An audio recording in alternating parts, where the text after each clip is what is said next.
অংকুৰিত অসমৰ ষ্টুডিঅ'ত আমি আকৌ আপোনালোকৰ ওচৰত এটা নতুন বিষয় লৈ কিছু কথা আলোচনা কৰিব খুজিছোঁ। আমাৰ মাজত আছে অসমৰ জ্যেষ্ঠ কৃষি বিশেষজ্ঞ সোমেশ্বৰ কলিতা। নমস্কাৰ কৃষক বন্ধুসকল। আমাৰ কৃষক বন্ধুসকল, আমি ইমান দিনে প্ৰায় কথা আজিকালি কথা শুনি থকা যায় যে প্ৰাকৃতিক কৃষিৰ কথা শুনা যায়, জৈৱিক কৃষিৰ কথা শুনা যায়। গতিকে এই বিষয়টো লৈ বিশেষকৈ প্ৰাকৃতিক কৃষিৰ কথাটো এতিয়া যে আজিকালি নতুনকৈ শুনিবলৈ লৈছোঁ, ইয়াৰ অন্তৰালতনো কি কথাটো আছে, ইয়াৰ গুৰুত্বটো কিমান, এনেকুৱা ধৰণৰ বিষয়খিনি আমি আজি পৰিষ্কাৰ কৰি দিবলৈ কলিতাদেৱক মাতিছোঁ। হয় হয়, ধৰক কলিতাদেৱ, আপুনি সুদীৰ্ঘকাল এই কৃষি খণ্ডৰ এজন বিশেষজ্ঞ হিচাপে কাম কৰি আছে। আপুনি সদ্যহতে অৱসৰ ল'লে। গতিকে আমি যেতিয়া আপোনাৰ কৰ্মক্ষেত্ৰত আমি এটা সময় আহিছিল যে সেউজ বিপ্লৱৰ সময়ত আমি অধিক উৎপাদনৰ কাৰণে সাৰ প্ৰয়োগ কৰা, কীটনাশক দৰৱ প্ৰয়োগ কৰি অধিক উৎপাদন জাত ব্যৱহাৰ কৰি আমি খেতি কৰিছিলোঁ। এইখিনি কৰাৰ বিপৰীতে এতিয়া কোৱা হৈছে যে প্ৰাকৃতিক কৃষিও কৰিব লাগে। ইয়াৰ মানে মূল কাৰণ দৰ্শনটো কওকচোন। আচ্ছা, এই জাপানৰ এজন বৈজ্ঞানিক মাছানোবু ফুকুঅকা, তেখেতে এটা কথা কৈছিল যে ডু নাথিং, একো কৰিব নালাগে, এনেই প্ৰাকৃতিকভাৱে হ'বলৈ দিয়া, প্ৰাকৃতিকভাৱে হ'বলৈ দিলে উৎপাদন দিব আৰু তাত কোনো বিৰূপ প্ৰতিক্ৰিয়া বা বিৰূপ প্ৰভাৱ নাথাকিব। এতিয়া হৈছে কি যে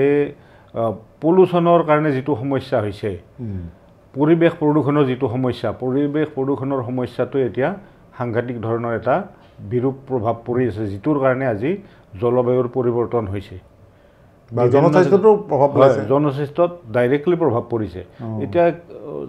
এতিয়া যদি গুৱাহাটীখনৰ কথা কোৱা যায়, কেইদিনমান পিছত যেতিয়া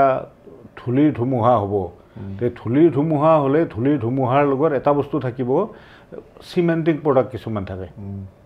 চিমেণ্টিং মানে ধূলিৰ ধুমুহাৰ লগত এই যে বিভিন্ন বিল্ডিংবিলাক বনাই আছে, চিমেণ্টিং প্ৰডাক্টটো ধূলিৰ ধুমুহাৰ লগত গুচি যাব। সেইটো যেতিয়া আমাৰ মানুহৰ শ্বাসনলী বা খাদ্যনলীত সোমোৱাই যাব, তেতিয়াহ'লে হ'ব কি মানুহজনৰ বিভিন্ন প্ৰব্লেম হ'ব। এতিয়া প্ৰায় মানুহৰ কি হাৰ্টৰ প্ৰব্লেম, মেক্সিমাম মানুহৰে, কাৰণ চিমেণ্টিং প্ৰডাক্টটো আমাৰ পেটত কেতিয়াও হজম নহয়। গতিকে নাকত যদি লাগিছে,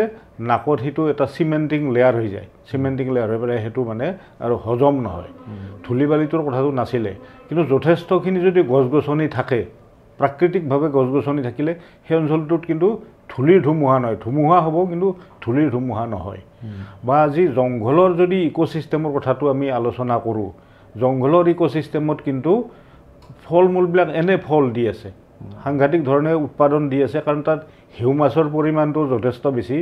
চৰাই চিৰিকটিৰ বিষ্ঠা আদিও তাত পৰি পেলাই উৰ্বৰা শক্তিটো বৃদ্ধি কৰি থাকে। এতিয়া ধৰক যদি আমি বটগছ এজোপাৰ কথাটো চিন্তা কৰোঁ, তে বটগছৰ গুটি ভক্ষণ কৰিবৰ কাৰণে চৰাই চিৰিকটিবিলাকৰ আগমন হয়। চৰাই চিৰিকটিবিলাক আহি পেলাই বটগছৰ গুটিবিলাক ভক্ষণ কৰাৰ লগতে তাত বিষ্ঠা ত্যাগ কৰে। বিষ্ঠা ত্যাগ কৰাৰ লগে লগে মাটিত সেইবিলাক সংৰক্ষণ হৈ পেলাই মাটিৰ উৰ্বৰতা শক্তিটো বৃদ্ধি হয়। সেইকাৰণে এটা বস্তু কোৱা আছে যে মাটিৰ 9 ইঞ্চি গভীৰতালৈকে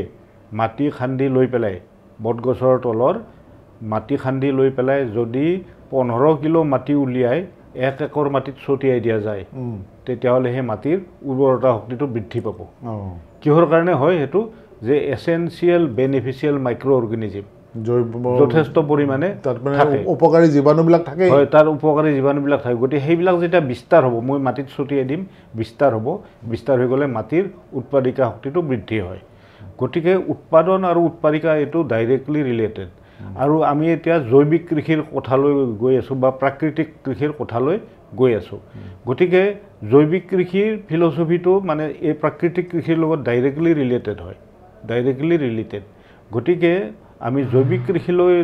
যাবলৈ হ'লেও আমি প্ৰাকৃতিক কৃষিটোকে আমি অনুকৰণ কৰি যাব লাগিব। কাৰণ যিটো ইক'চিষ্টেম আছে, এতিয়া যদি মই ধানৰ ইক'চিষ্টেমৰ কথাটো কওঁ, তেতিয়াহ'লে ধানৰ কি মাটিৰ এটা তৰপ আছে, তাৰ ওপৰত পানী আছে, সেউজীয়া গছ আছে, ঘাঁহ বন আছে, বিভিন্ন আছে, তাত উপকাৰী প্ৰজাতি কিছুমানো থাকে,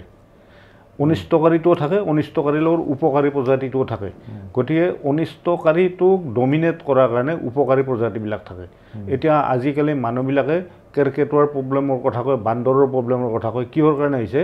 যে খাদ্য শৃংখলৰ সাংঘাতিক ধৰণে বিজুতি হৈছে। বিজুতি হোৱাৰ কাৰণে উপকাৰী প্ৰজাতিবিলাক নাইকিয়া হৈছে, অনিষ্টকাৰীবিলাকৰ অনিষ্টটো সাংঘাতিক ধৰণে বৃদ্ধি হৈ আছে। কিন্তু প্ৰাকৃতিকভাৱে যদি যোৱা যায়, প্ৰাকৃতিকভাৱে গ'লে ভাৰসাম্যটো বিনষ্ট নহ'লেহেঁতেন। বা আজি পানীৰ সমস্যা হৈছে বিভিন্ন ঠাইত, মানুহে আজিকালি গুৱাহাটীতে বিভিন্ন ঠাইত মানুহে পানী কিনি খাব লগা সমস্যা হৈছে। কিহৰ কাৰণে? পাৰ্মানেণ্ট একুইফায়াৰ জোনটো ক্ৰমান্বয়ে তলৰ ফালে গৈ আছে, মানে মাটি ভূগৰ্ভত থকা জলস্তৰটো কমি তললৈ গৈ আছে। গতিকে আমি চেলো টিউবৱেলৰ পৰা পানী নাপাওঁ, ডিপ টিউবৱেলৰ পৰা পানী নাপাওঁ, বৰষুণো নাই। বৰষুণ হ'লেও আকৌ বৰষুণৰ সমবিতৰণ নহয়, কাৰণ প্ৰাকৃতিক ভাৰসাম্যতাটো বিনষ্ট হোৱাৰ এইবিলাক আমি কুফল ভোগ কৰিব লগা অৱস্থা এটা হৈছে। কিন্তু পৰিৱেশটোক যদি উন্নত কৰিবলৈ যাওঁ, তেতিয়াহ'লে আমি জৈৱিক কৃষি, প্ৰাকৃতিক কৃষিত অধিক গুৰুত্ব আৰোপ কৰিব লাগিব। এতিয়া ধৰক আপোনাৰ কথাৰ মাজতে কৈছোঁ, আমাৰ অসমত এটা আমাৰ মানে এটা ভাল এটা পৰম্পৰা আছে। বিশেষকৈ আমাৰ যিখন ঘৰৰ পিছফালৰ বাৰীবিলাক আগতে আছিলে, এতিয়াও আছে। এই বাৰীৰ ব্যৱস্থাটো যদি আমি আৰু সবল কৰিব পাৰোঁ, সেইটো প্ৰাকৃতিক কৃষিৰ এটা অংগজনী লাগে। হয়, এতিয়া চাওক, প্ৰাকৃতিক কৃষি আৰু জৈৱিক কৃষি এইটো মানে ওতঃপ্ৰোতভাৱে যিহেতু জড়িত, যে পৰম্পৰাগতভাৱে চলি অহা কৃষি ব্যৱস্থা, আধুনিক কৃষি ব্যৱস্থা আৰু বিজ্ঞান আৰু সায়েন্স এণ্ড টেকনলজি, এই দুটা বস্তুৰ সামঞ্জস্যতেহে আমাৰ জৈৱিক কৃষিটো গঠন হৈ আছে। এতিয়া আপুনি যিটো কৈছে যে আমাৰ এটা ডাকৰ বচন আছে, ডাকৰ বচনটোত কৈছে কি যে পূবত হাঁহ, পশ্চিমত বাঁহ, উত্তৰে গোৱা, দক্ষিণে ধোৱা। আজিকালি প্ৰায় ধুমুহা বৰষুণত গছ ভাঙি পৰে, গছ ভাঙি পৰি পেলাই ঘৰ দুৱাৰ আদিও মানুহৰ ভাঙে বা অনিষ্ট কৰে। কিন্তু বাঁহ গছ যদি পিছফালে থাকে, ঘৰৰ পিছফালে থাকিলে বৰ বেছি তীব্ৰ বতাহত উঘালি পৰিব পাৰে, কিন্তু ঘৰটো নাভাঙে। সেই ফিলচফিতে পুৰণা কৃষি বন্ধু, পুৰণা আমাৰ কৃষকসকলে কৈছিল যে পশ্চিমৰ ফালে বাঁহ থাকিব লাগে, সি যাতে ঘৰ দুৱাৰ নাভাঙে, বেৰা দি থাকে। আৰু আজিকালি বাঁহৰ মূল্যটো বহুত বেছি। বাঁহৰ মানে বিভিন্ন সঁজুলি, ঘৰৰ বিভিন্ন সা সামগ্ৰী বা মাছ মৰা বিভিন্ন সামগ্ৰী গোটেই আমি বাঁহৰ পৰাই পাওঁ। ইভেন উদ্যান শস্যৰ নাৰ্চাৰী কৰিবলৈ গ'লেও আপুনি বাঁহৰ ফ্ৰেমতে প্ৰথমতে নেটটো দি পেলাই সেউজ গৃহটো বনাব লগা হয়। তাৰপিছত জাপি, খৰাহী এইবিলাকৰ কথাটো আছে। গতিকে আমি বাঁহৰ কথাটো কেতিয়াও উনুকিয়াব লাগিবই সদায়। আৰু তাত হৈছে কি যে পূবত হাঁহ, পশ্চিমত বা উত্তৰে গোৱা, দক্ষিণে ধোৱা, এইটো সূৰ্যৰ পোহৰটোৰ লগত পোনে পোনে ৰিলেটেড হৈ আছে। মানে সূৰ্যৰ পোহৰটো যেতিয়া গছ গছনিত পৰিব, তাৰ উৎপাদনটো বাঢ়ি যায়। এতিয়া ধৰক প্ৰাকৃতিকভাৱে কঁঠাল গছটো আমি যদি চিন্তা কৰোঁ, তে কঁঠাল গছৰ দক্ষিণ পশ্চিম ফালৰ সৰু সৰু ডালবিলাক যদি মই কাটি দিওঁ, সৰু সৰু ডালবিলাক কাটি দিলে কঁঠাল গছৰ উৎপাদনটো বৃদ্ধি হয়। কিহৰ কাৰণে? কঁঠালটো সৰু সৰু ডালত কঁঠাল কেতিয়াও নালাগে, ডাঙৰ ডালতহে কঁঠালটো লাগে। গতিকে সৰু সৰু ডালবিলাকে সূৰ্যৰ পোহৰটো ভিতৰত সোমাবলৈ সুযোগটো নিদিয়াৰ কাৰণে উৎপাদনটো কমি যায়। ঠিক তেনেকৈ যদি মধুৰিআমৰ কথাটো ক'বলৈ যাওঁ, মধুৰিৰ থিয় হৈ থকা ডালবিলাক সদায় কমকৈ লাগে, কিন্তু যদি আপুনি হাওলাই দিয়ে, হাওলাই দিলে মধুৰিৰ লগা পৰিমাণটো বেছি হয়, কাৰণ চবতে সূৰ্যৰ পোহৰটো পৰি যায়। গতিকে আগলৈ যোৱাখিনি অলপ কাটি দিব লাগিব। হয়, অলপ কাটি দিব নালাগে, ব্লেণ্ডিং কৰা বুলি কয়, হয়, ব্লেণ্ডিং কৰি দিলে চবতে সূৰ্যৰ পোহৰটো যেতিয়া পৰিব, হৰিত কণা প্ৰস্তুত কৰাৰ সুবিধা হয়। গতিকে তাৰ উৎপাদনটো বাঢ়ি যাব। গতিকে প্ৰাকৃতিক কৃষিলৈ যাওঁতে বহুত ধৰণৰ এনেকুৱা প্ৰশ্ন আহি যায়। মানে পৰম্পৰাগত জ্ঞানখিনি খুব মন দিব লাগিব। আমি হয়তো আগৰ মানুহে মন নিদিয়াকৈ পাৰিছিলে, পৰম্পৰা চলি আছিলে। এতিয়া আমি আধুনিক কৃষিৰ মাজতে লৈ পেলাই পুৰণা কথাখিনি অকণমান আমি পাহৰাৰ নিচিনা হৈছে, বা বহুতৰ তাৰ তাৎপৰ্যটো আপুনি যিটো ক'লে, সেইটো আমি যে কিয় পশ্চিম ফালে বাঁহ গছজোপা লাগে, সেইটো আমি ভবা নাই, সেইটো আগতে আছিলে। এতিয়া দক্ষিণ ফালে পূবত হাঁহ, পশ্চিমত বাঁহ, উত্তৰে গোৱা, দক্ষিণে ধোৱা। উত্তৰ ফালে গোৱা তামোল জাতীয় বস্তু, মানে ওখ গছবিলাক আমি উত্তৰ ফালে লগাব লাগিব, উত্তৰ ফালে দিব লাগিব। শ্বেডিং এফেক্ট নহয়, সূৰ্যৰ পোহৰটো মানে চব গছতে সূৰ্যৰ পোহৰটো পৰিব। আৰু আমি মাল্টি ষ্টৰিড পেটাৰ্ণত, মানে বহু খলপীয়া পদ্ধতিত লগাব লাগে, যাতে শ্বেডিং এফেক্ট নহয়, মানে ছাঁ ইটো গছৰ ছাঁ যাতে সিটো গছক বাধা নিদিয়ে। ওখ গছটো যদি দক্ষিণ ফালে থাকে, চাপৰ গছটো উত্তৰ ফালে থাকিলে তাৰ প্ৰডাকশ্যনটো কেতিয়াও নহয়। গতিকে চাপৰ গছটো দক্ষিণ ফালে থাকক, ওখ গছটো উত্তৰ ফালে থাকক। হয়, আৰু দক্ষিণ ফালে মুকলি থাকিব লাগে এইকাৰণে যে দক্ষিণ ফালে আপুনি চাপৰ গছবিলাক লগাওক। পুদিনাৰ পৰা আৰম্ভ কৰি ফুল ফল যিমান আছে, শাক পাচলি যিমান আছে, আপুনি দক্ষিণ ফালে লগাওক। আৰু যিটো ঘৰত দক্ষিণমুৱা ঘৰবিলাকৰ মানুহৰ বেমাৰ আজাৰটো সদায় কম হয়। যিটো গৃহ দক্ষিণমুৱা হ'ব দৰ্জা খিৰিকীৰ পৰা আৰম্ভ কৰি দক্ষিণমুৱা ঘৰবিলাকত মানুহৰ বেমাৰ আজাৰটো এইকাৰণে কম যে তাত ভাইৰাছ বেক্টেৰিয়া কিবাবিলাকে মাল্টিপ্লাই কৰাৰ সুযোগটো নাপায় আৰু পৰম্পৰা কৃষিত এটা বস্তু আছে যে আমাৰ পুৰণা যিবিলাক লোক আছে গাঁৱত তেখেতসকলে কৰিছিল কি ধানৰ মৰণা মাৰাৰ আগতে চোতালখন গোবৰেৰে লেপি দিয়া আছিলে গোবৰেৰে কিয় লেপি দিয়ে গোবৰবিলাকত এণ্টিবেক্টেৰিয়েল একশ্যন আছে এণ্টিবেক্টেৰিয়েল একশ্যন থকাৰ কাৰণে চোতালখনৰ আৰু বেক্টেৰিয়াৰ কোনো প্ৰভাৱ নপৰে আৰু চোতালখন ডাঠ হৈ যায় ডাঠ হৈ গ'লে তাত ধানৰ বীজবিলাকৰ মানে মাটিত বা ধূলি বালিত মানে কেতিয়াও লেতেৰা নহয় বন্ধ হৈ নাযায় ধুনীয়াকৈ টান হৈ থাকে আৰু পুখুৰীবিলাকৰো পুখুৰীটো খান্দৰ সময়ত ওপৰৰ 8-10 ইঞ্চি গভীৰতালৈকে মাটিখিনি আমি প্ৰথমতে খান্দি চাৰিওফালে ৰাখি থ'ব লাগে চিনাক্ত কৰি পুখুৰীটো খান্দা শেষ হোৱাৰ পিছত সেই চিনাক্তকৰণ কৰা মাটিখিনি আমি চাৰিওফালে দিব লাগে আৰু পুখুৰীৰ তলিখন আমি কেঁচা গোবৰেৰে লেপি দিব লাগে কেঁচা গোবৰেৰে লেপিলে তাত ফাইটোপ্লেংটন গজিব বৰষুণৰ পানীটো সংৰক্ষণ হ'ব এটা বৰষুণ যেহেতু যথেষ্ট পৰিমাণে কমি গৈ আছে বৰষুণৰ পানীটো সংৰক্ষণ কৰাটো এটা আমাৰ খুবেই জৰুৰী হৈ পৰিছে আৰু ৰেইন ৱাটাৰ হাৰ্ভেষ্টিংটো বৰষুণৰ পানীটো সংৰক্ষণটো কিন্তু গছ গছনিটো এটা তাৰ প্ৰভাৱ সেইকাৰণে জংঘলৰ মাজৰ গছবিলাক সদায় চিৰসেউজীয়া হৈ থাকে কিয় বৰষুণৰ পানীটো গছৰ 40 কিলোমিটাৰ স্পীডত আহি মাটিত খুন্দা মাৰে ওখ গছত পৰিছে ধৰক ঔটেঙাটোক আমাক মানে এলিফেণ্ট এপুল বুলি কোৱা হয় আৰু ঔটেঙাটোৰ এনেকুৱা গুণ যে আমাৰ ডায়েবেটিক পেচেণ্টবিলাকে ঔটেঙা যদি খাই থাকে তেওঁলোকৰ ডায়েবেটিছটো ডমিনেট হৈ যায় ডায়েবেটিকে মানে ইমান প্ৰকোপ কৰিব নোৱাৰে সুস্বাদু ফল বগৰীবিলাক প্ৰাকৃতিকভাৱে হোৱা আমাৰ মই লোকেল বগৰীৰ কথা কৈছোঁ প্ৰাকৃতিকভাৱে হোৱা বগৰীবিলাক যদি ল'ৰা ছোৱালীবিলাকে খাই থাকে সেইটোৰ মানে এণ্টিপক্স মানে কেতিয়াও বসন্ত বেমাৰটো নহয় গতিকে প্ৰাকৃতিকভাৱে যিহেতু আছে এতিয়া জংঘলত আপুনি গছ গছনিৰো বেমাৰ আজাৰ নাপায় জীৱ জন্তুবিলাকৰো বেমাৰ আজাৰ নাপায় তাত কোনো ভেটেৰিনাৰী ডক্টৰো নাই এগ্ৰিকালচাৰ অফিচাৰেও তাত বেমাৰ আজাৰ চাবলৈ যোৱাৰ প্ৰয়োজনটো নাই এইকাৰণে নাই যে বৰষুণৰ পানীটো তাত সংৰক্ষণ হৈ আছে ওখ গছত পৰিছে 40 কিলোমিটাৰ স্পীডত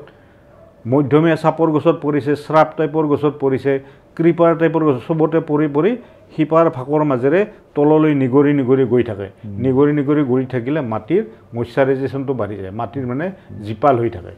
মাটিডোখৰ জীপাল হৈ থাকিলে তাত যিকোনো খেতি বা যিকোনো গছ গছনিৰ তাৰ উৰ্বৰতা শক্তিটো অটুট থকাৰ কাৰণে শ্ৰী চেহেৰাটো বহুত বৃদ্ধি হয় আৰু এটা বেলেঞ্চ হৈ আছে ফুড ফুৱেল ফডাৰ ফাইবাৰ গোটেই বস্তুবিলাক আমি তাতে পাওঁ আৰু তাত একেবাৰে সৰীসৃপৰ পৰা আৰম্ভ কৰি উৰি ফুৰা চৰাই চিৰিকটিৰ পৰা আৰম্ভ কৰি সকলোৱে তাত বিচৰণৰ সুবিধা পাইছে অকল বিচৰণ কৰা নহয় সিহঁতে প্ৰকৃতিত বিভিন্ন অৱদান আছে সিহঁতৰ অৱদান থকাৰ কাৰণে জংঘলৰ পৰিৱেশটো যথেষ্ট উন্নত তাত সদায় খাদ্য শৃংখলটো অটুট থাকে খাদ্য শৃংখলটো অটুট থকাৰ কাৰণে তাত কোনো সমস্যাটো নহয় সেইকাৰণে আমি প্ৰাকৃতিক কৃষিলৈ যোৱাটো খুবেই প্ৰয়োজনীয় আছে উৎপাদিকা শক্তিটো বৃদ্ধি হ'ব পৰিৱেশটোৰ উন্নয়ন হ'ব এতিয়া কথাটো হ'ল প্ৰাকৃতিক কৃষিটোৰ যিখিনি আভাস আমি পাইছোঁ আপোনাৰ পৰা আমাৰ পৰম্পৰাগত ডু নাথিং বুলি ক'লে আপুনি প্ৰথমতে যে আমি একো নকৰাকৈ প্ৰাকৃতিকভাৱে থকা আমাৰ যিখিনি বাৰী আছে বা ঘৰৰ ওচৰৰ যিখিনি গছ আছে সেইখিনিকে পৰিকল্পিতভাৱে ডাকৰ বচনবিলাক কথা মনত ৰাখিব আকৌ আওৰাব লাগিব আওৰাই পেলাই ওখ গছবিলাক আপুনি ঘৰৰ উত্তৰ ফালে ওখ গছবিলাক ৰাখি দক্ষিণ ফাললৈ আপুনি পদিনাৰ পৰা কৈছে চাপৰৰ পৰা ওখলৈ যায় যাতে ৰ'দৰ কোনো বাধা নাপায় সেইটো এটা কথা ক'লে গতিকে এই ধৰণৰ খেতি কৰি পেলাই আৰু তাৰে ডাঙৰ বৰষুণ যিখিনি পৰিব সেই বৰষুণৰ সেই বৰষুণেই তাত জীপ ধৰিব এটা সুন্দৰ পৰিৱেশ এটা হ'ব আৰু মাটিৰ যিটো স্তৰ যিটো মানে আমি মাটিৰ প্ৰথম 5 ইঞ্চি 8 ইঞ্চি সেই 8 ইঞ্চি মাটিৰ স্তৰ একদম উৰ্বৰ মাটি তাতে থাকিব এতিয়া কথাটো হ'ল এইখিনি আমি সংৰক্ষণ কৰিলে আপুনি কোৱাৰ নিচিনাকৈ গছক আমি কৃত্ৰিমভাৱে সাৰ দিয়াৰ প্ৰয়োজন নোহোৱা হৈ যায় আৰু কৃত্ৰিম যিবিলাক বেমাৰ আজাৰ এইবোৰ যিহেতু নহয় গতিকে কৃত্ৰিম ৰাসায়নিক ঔষধবিলাক ক্ষতিকাৰক ঔষধবিলাক দিয়াৰো প্ৰয়োজন নোহোৱা হৈ যায় আপুনি কোৱাৰ নিচিনাকৈ কৃষি বিজ্ঞানীৰ পৰামৰ্শও হয়তো প্ৰয়োজন নোহোৱা হৈ যায় নহয় নিজে তাতে এটা ভাল এটা পাৰিস্থিতিকভাৱে বা ইক'চিষ্টেম এটা ডেভেলপ হৈ পেলাই এটা সুন্দৰ ফল মূল আমি নিজৰ প্ৰয়োজনীয়খিনি আমি পাম আৰু তাৰ বিদেশত এতিয়াতো এই বিষয়ত সচেতনতা বাঢ়িছে আৰু যথেষ্ট উচ্চ মূল্যত প্ৰাকৃতিক কৃষিৰ পৰা হোৱা যিখিনি সামগ্ৰী সেইখিনি আমি হেৰি তাৰ চাহিদাটো বাঢ়িছে কিন্তু এতিয়া কথা আৰু আমাৰ কিছুমান সচেতনতাৰ অভাৱ মই মোৰ এটা অভিজ্ঞতা দেখিছোঁ আমি গাঁওখন কেতিয়াবা গাঁৱলৈ গ'লে দেখা যায় সৰু কিছুমান গাঁৱৰ মাজত কিছুমান ট্ৰাকতে বা সৰু সৰু ট্ৰেক্টৰত ওপৰৰ যিখিনি মাটি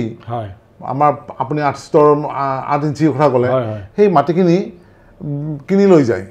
আৰু খেতিয়কে ভাবে যে মাটিখিনি ওপৰখিনিহে নিবি মোৰ মাটিখিনিতো মাটিয়ে হৈ থাকিলে গতিকে লৈ যায় লৈ পেলাই তেওঁলোকে খেতিয়কেও বেছি গুৰুত্ব নিদিয়ে দি দিয়ে যে পাম পাৰ সৰু সৰু গাড়ীত 50 টকা বা 200 টকা বেলেগ বেলেগ দামত বিক্ৰী কৰে আৰু খেতিয়কে ভাবে মোৰ মাটি 1 বিঘা মাটিতো 1 বিঘা হিচাপে থাকিলে তেওঁলোকে ওপৰখিনি লৈ যায় এইটো এটা ঘটনা আজি এইটো সাংঘাতিক এইটো এটা সাংঘাতিকভাৱে অসমত হৈছে এইসকলে পিছত গম পোৱা গৈছে যে এই ওপৰৰ যিটো আমাৰ প্ৰাকৃতিকভাৱে হোৱা উৰ্বৰ মাটিৰ তৰপ এই তৰপটো তেওঁলোকে লৈ পেলাই এটা ডাঙৰ ব্যৱসায় হৈছে বহুত ঠাইত তেওঁলোকে অন্য ঠাইত এইবিলাক অনুৰ্বৰ ঠাইত এইবিলাক ব্যৱহাৰ কৰি খেতি কৰে কিন্তু আমাৰ জ্ঞানৰ অভাৱৰ কাৰণে বা সচেতনৰ অভাৱৰ কাৰণে আমাৰ মাটিখিনি অনুৰ্বৰ কৰি আছে গতিকে প্ৰাকৃতিক কৃষিৰ কাৰণে এইবোৰ খুবেই দৰকাৰ এতিয়া মানে উপকাৰী অনুজীৱখিনি সেইখিনিৰ ভিতৰতে সীমাবদ্ধ হৈ থাকে তলৰ ফালে নাযায় গতিকে উপকাৰী অনুজীৱখিনি যদি নাথাকে আমাৰ খেতি বাতিৰ ক'ত উন্নতি হ'ব কেতিয়াও নহয় আৰু হৈছে কি এতিয়া ধৰক যেতিয়া বানপানী হয়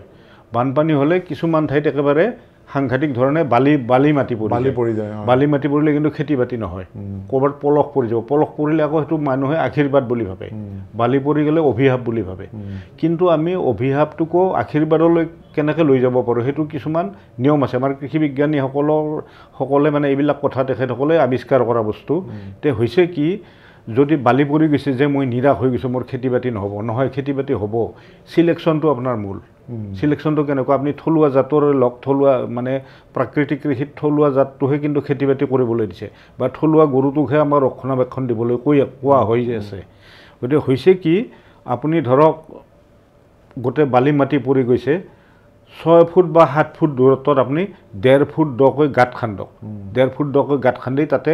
শুকান গোবৰ বা পচন সাৰ দি পেলাই প্ৰত্যেকটো গাঁতত শুকান গোবৰ বা পচন সাৰ দি দিয়ক 2-3 কিলো যি পায় তাৰপিছত আপুনি তাত হয় ৰঙালাও বা তৰমুজ বা নহয় তিতা কেৰেলা এনেকুৱা ধৰণৰ বীজ আপুনি তাত দিয়ক দি পেলাই ওপৰত আপুনি জাবৰ জোঁথৰ দি ঢাকি দিয়ক মালচিং কৰি দিয়ক প্ৰাকৃতিকভাৱে গোটেইটো প্ৰাকৃতিকভাৱে পাইছোঁ আৰু তাতে বালি গোটেই পথাৰখনত বালি পৰিলেও অন্ততঃ সেই যিখিনি ঠাইত আপুনি গোবৰ বা পচন সাৰ দিলে তাৰ পৰা আমাৰ লাও বা তৰমুজ এইবিলাক হ'ব গতিকে তাত যেতিয়া মালচিং কৰি দিলোঁ জাবৰ জোঁথৰ ওপৰত ঢাকি দিলোঁ টান বৰষুণ হ'লেও বৰষুণে সেই সাৰুৱা জেগাখিনিক অনিষ্ট কৰিব নোৱাৰে তাৰপিছত তাত এটা সময়ত ধুনীয়াকৈ অংকুৰণ হ'ব দেখিব যে ভৰ্তি হৈ পেলাই লাও লাগিব বা তৰমুজ লাগিব বা তিতা কেৰেলা লাগিব এনেকুৱা ধৰণে আমি প্ৰাকৃতিকভাৱে খেতি কৰি আমি উপকৃত হ'ব পাৰিম কেৱল আৰু যিটো বৰষুণৰ পানী আছে এইখিনি আমাৰ যথেষ্ট মানে উপকাৰ হ'ব আৰু এটা বস্তু চাব মই মানে থুলমূলকৈ কৈ লৈছোঁ যে ৰাতি কিন্তু সদায় নিয়ৰ পৰে এতিয়া মানুহবিলাকে সৰিয়হৰ খেতি কৰি আছে সৰিয়হৰ খেতিত বৰষুণ নহ'লে য'ত পানী যোগানৰ সুবিধা নাই তেওঁলোকে উৎপাদনটো নাপায় উৎপাদন যথেষ্ট কমি যাব কিন্তু ৰাতিপুৱা যেতিয়া শাকনি অৱস্থাত থাকে সৰিয়হ খেতিটো 6টামান বজাত গৈ দুজন মানুহে যদি ৰছী এডাল লৈ যায় ৰছী এডালেৰে শাকনি অৱস্থাত দুজন মানুহে এইফালে চুচৰাই টানি লৈ যাব আৰু এবাৰ এইপিনে চুচৰাই দিব দিলে গোটেই নিয়ৰখিনি তলত সৰি পৰিব নিয়ৰখিনি তলত সৰি পৰাৰ লগে লগে পানী যোগান দিয়া হৈ যায় সৰিয়হ খেতিত পানী যোগান দিয়া হ'ল সৰিয়হ খেতিৰ উৎপাদনটো প্ৰাকৃতিক পদ্ধতি আৰু তাৰপিছত তাত আকৌ যদি মৌ বাঁহ ৰাখে মৌৰ বাকচ ৰাখি দিলে হ'ব কি মৌ পৰাগ সংযোগটো কৰিব পৰাগ সংযোগটো কৰাৰ লগে লগে উৎপাদনটো বাঢ়ি যাব গুটিটো বেছিকৈ লাগিব আৰু মৌৰ উৎপাদন হ'ব গতিকে এইবিলাক হৈছে প্ৰাকৃতিক গতিকে প্ৰাকৃতিক বস্তুটোক আমি সদায় প্ৰাকৃতিকভাৱে ধৰি পেলাই আমি আগবাঢ়ি গ'লে আমাৰ উৎপাদনটো স্বাভাৱিকতে বাঢ়িব কিন্তু ক্ৰপ প্লেনিং যিখন ক্ৰপৰ প্লেনিংটো আমি ভালদৰে কৰি ল'ব লাগিব ভালদৰে কৰি ল'লে তাৰ আমাৰ উৎপাদিকা শক্তিটো সাধাৰণতে বাঢ়িব আৰু এতিয়া মূল্য সংযোজনো হ'ব তাত সৰিয়হ খেতিটোত মূল্য সংযোজন হ'ব কেনেকৈ ঘানিত তেলটো পেৰিলে খাটি সৰিয়হৰ তেল খালে মানুহৰ দ্ৰপচি বেমাৰটো নহয় কেতিয়াও দ্ৰপচি বেমাৰ নহয় প্ৰথম কথা 2 নম্বৰ কথা খলি হৈ পাব মিঠাতেল পাব খাটি সৰিয়হৰ তেল তাৰ মাজতে কাহুদি বা খাৰলি বুলি এটা বস্তু থাকে এই কাহুদি খাৰলিটো কিন্তু বজাৰৰ মূল্যটো বহুত বেছি সুস্বাদু এটা হয় আৰু পৰিৱেশটো ভালকৈ ৰাখিবৰ কাৰণে তাৰ যিখিনি বাকলি আছে বা গা গছ আছে সেইখিনি আমি ধৰক আমাৰ ধৰক হালধিৰ খেতি আছে বা আদাৰ খেতি আছে তাৰ ওপৰত আমি মালচিং হিচাপে দি দিলোঁ মালচিং হিচাপে দিলেও তাত নিয়ৰটো সংৰক্ষণ হ'ব উৎপাদনটো বাঢ়ি যাব এইখিনি কথা আচলতে আমি হয়তো খুব ব্যাপক পৰিসৰত কৰিব নোৱাৰিলেও অন্ততঃ নিজৰ ঘৰৰ বাৰী পিছফালৰ যিখন জাগা আছে সেইখিনিকে যদি আমি প্ৰাকৃতিক কৃষিৰে এটা আমি চবে প্ৰতি ঘৰৰ মানুহে কৰে মই ভাবোঁ এটা পৰিৱেশ এটা এনেই আহিব আৰু আমি হাইব্ৰিডলৈ কেতিয়াও যাব নোৱাৰোঁ হাইব্ৰিড প্ৰাকৃতিক খেতিত আমি সদায় লোকেল জাত ভাল জাত অধিক উৎপাদন দিয়া মাতৃ গছটো নিৰ্বাচন কৰি পেলাই আমি খেতি বাতিবিলাক কৰিব লাগিব আৰু এটা কথা আমি খুব পাহৰি গৈছোঁ আজিকালি যে আমি গৌ পালন মানে গৰুৰ পালনটো কৰিবই লাগিব কাৰণ আমি এতিয়া সদায় যান্ত্ৰিক কৃষি এতিয়া ট্ৰেক্টৰ দি হাল বোৱাওঁ পাৱাৰ টিলাৰ দি হেৰি কৰোঁ কিন্তু গৰুৰ প্ৰাকৃতিক কৃষি খুব প্ৰয়োজন হয় খুবেই প্ৰয়োজন নাঙলখনৰ গুৰুত্বটো সদায় বেছি নাঙলৰ গুৰুত্ব মাটিত যেতিয়া নাঙলেৰে হাল বাব মাটিডোখৰ মৈ দিব মাটিডোখৰ মানে সমান লেভেলত থাকে সমান লেভেলত থাকিলে পানীটো সকলোতে সমানে থাকে আৰু তাত বিভিন্ন এটা মাছ ভেকুলী সাপ সকলোৱে বিচৰণ কৰা সুবিধাটো পায় যেতিয়া আমি দৰৱ পাতি প্ৰয়োগ কৰি দিম তেতিয়াহ'লে মাছ ভেকুলী সাপ উপকাৰী যিমান অনুজীৱ আছে মকৰাৰ পৰা আৰম্ভ কৰি গোটেইবিলাকে ধ্বংস হৈ যায় ধ্বংস হৈ গ'লে অনিষ্টকাৰীৰ প্ৰভাৱটো বাঢ়ি যায় আৰু মানে আমি মানে মই দেখিছোঁ কেইবাজনো আমাৰ জ্যেষ্ঠ খেতিয়কক লগ পালে সোধা যায় যে তেওঁলোকে প্ৰথমতে ভাবে যে যান্ত্ৰিক কৃষি কৰিলে খুব লাভ হয় বুলি যেন লাগে কিন্তু আপোনালোকে নকৰে কিয় মই সুধিছিলোঁ যে কম্বাইন হাৰ্ভেষ্টাৰ আহি গৈছিল আজিকালি কম্বাইন হাৰ্ভেষ্টাৰ আহি পেলাই ধানখিনি তাতে চপাই তাতেই মৰণা মাৰি তাতেই যেতিয়া ধান ওলাই বস্তাত ভৰাই এইটো ব্যৱস্থা হৈছিলে কিন্তু তেওঁলোকে নকৰে কিয় সোধোতে তেওঁলোকে এটা ডাঙৰ কথা কৈছে যে তেওঁলোকে কি হয় কাটাৰ পিছত খেৰখিনি এনেকৈ কাটে যিটোৰে পুঁজিটো নহয় আমি মেজি যিটো বনাওঁ মেজিটো নহয় কাৰণে সেই যেতিয়া যিটো সময়ত ঘাঁহ নাথাকে সেই ঘাঁহ নথকা সময়খিনি মেজি নথকাৰ কাৰণে গোধনটো কষ্ট পায় গতিকে তেওঁলোকে কৈছে নাই নাই আমাৰ পুৰণাভাৱে ভাল আমি খেৰো লাগিব মেজিও বনাব লাগিব গতিকে প্ৰাকৃতিক কৃষিৰ লগত যান্ত্ৰিক কৃষিটো বহুত মানে ওতঃপ্ৰোতভাৱে মানে অলপমান বেলেগ বিবেচনা কৰি চাব লাগিব যে আমি দেখাত ভাল লাগে কিন্তু কেতিয়াবা আকৌ বিপদো আছে আৰু এটা বস্তু মই কওঁ পৰিৱেশৰ সংক্ৰান্তত এতিয়া ধৰক বান্দৰৰ উপদ্ৰৱটো যে বাঢ়িছে এতিয়া লতা মাকৰি বাঘটো নাই লতা মাকৰি বাঘবিলাক নক্টাৰ্নেল হেবিট মানে ৰাতি ওলায় বান্দৰটো দিনত ওলায় মানে দিবাচৰ ইহঁত হৈছে নিশাচৰ যেতিয়া বান্দৰ এটাই গছৰ বহুত ওপৰত সি ৰাতি আশ্ৰয় লৈ থাকে লতা মাকৰি বাঘটোৱে সি বহুত ওপৰলৈকে বগাই যাব পাৰে গতিকে সিহঁতে গৈ পেলাই তাত বান্দৰটোক ধৰি আনি পেলাই ভক্ষণ কৰে ভক্ষণ কৰিলে তাৰ ভাৰসাম্যতাটো বেলেঞ্চ হৈ থাকে বেছিকৈ সংখ্যাটো বাঢ়িব নোৱাৰে এতিয়া লতা মাকৰি বাঘটো নোহোৱাৰ কাৰণে বান্দৰৰ উৎপাতটো বাঢ়িছে ঠিক তেনেকৈ কেৰ্কেটুৱাটো এতিয়া জহামাল বুলি এটা প্ৰাণী আছিলে জহামাল প্ৰাণীটোৱে কেৰ্কেটুৱাবিলাকক নিধন কৰিছিল জহামালটো ৰাতি ওলায় কেৰ্কেটুৱাটো দিনত ওলায় সিহঁতে কিন্তু জংঘলতহে বাঁহ সাজে তামোল নাৰিকলত কেতিয়াও বাঁহ নাসাজে গতিকে তাত গৈ পেলাই যেতিয়া আশ্ৰয় লৈ থাকে ৰাতি জহামালটোৱে গৈ পেলাই তাৰ ভক্ষণ কৰে তাক নিয়ন্ত্ৰণ কৰে গতিকে ভাৰসাম্যতাটো অটুট আছিল এতিয়া ভাৰসাম্যতাটো অটুট নথকাৰ কাৰণে সিহঁতৰ উপদ্ৰৱটো বাঢ়িছে উপকাৰী বস্তুটো নাইকিয়া হৈছে সাপ নাইকিয়া হৈছে সাপ নাইকিয়া হোৱাৰ কাৰণে এন্দুৰৰ উপদ্ৰৱটো বাঢ়িছে গতিকে যথেষ্ট সমস্যা যদিও আমি কওঁ যে আমাৰ সেউজ বিপ্লৱ কৰি পেলাই আমি বহুত আগবাঢ়ি গৈছোঁ বুলি কওঁ কিন্তু আমি থমকি ৰ'ব লগা হৈছে এইবোৰ কাৰণে ধৰক এইবিলাক অন্য সমস্যাবিলাক হৈছে যিবিলাক সমস্যা আচলতে মানুহেই সৃষ্টি কৰিছে গতিকে প্ৰাকৃতিক কৃষিৰ গুৰুত্বটো যথেষ্ট আছে আৰু নতুনকৈ ভাবিব লাগে আমি এটা সন্তুলন ধৰিব লাগে যে আমি ব্যৱসায়িকভাৱে খেতি কৰিবলৈ যাওঁতে কিমানখিনি ব্যৱসায়িক কৰিম কিমানখিনিলৈকে আমি ৰাসায়নিক কৰিম আৰু এটা আমাৰ জলসেচ প্ৰকল্পৰ ফিলচফি মতে 1 হেক্টৰ মাটিত 45 পৰা 50 জোপামান গছ থাকিব লাগে